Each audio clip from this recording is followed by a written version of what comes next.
Hello mga tita ug mga tito sa kalibutan.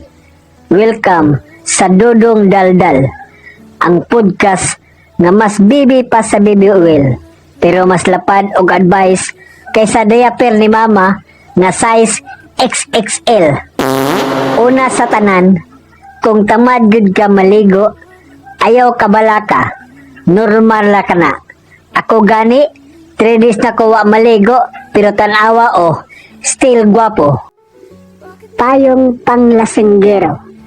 Mga tito, mga kuya, at mga certified tagay warriors, wag na wag ninyong itigil ang paglalasing.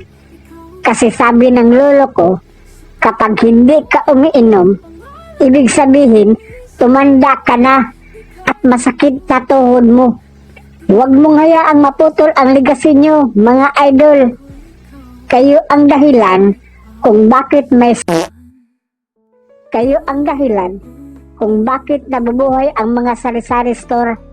At tandaan nyo, hindi kayo lasinggero. Ambasador lang kayo ng kalungkutan.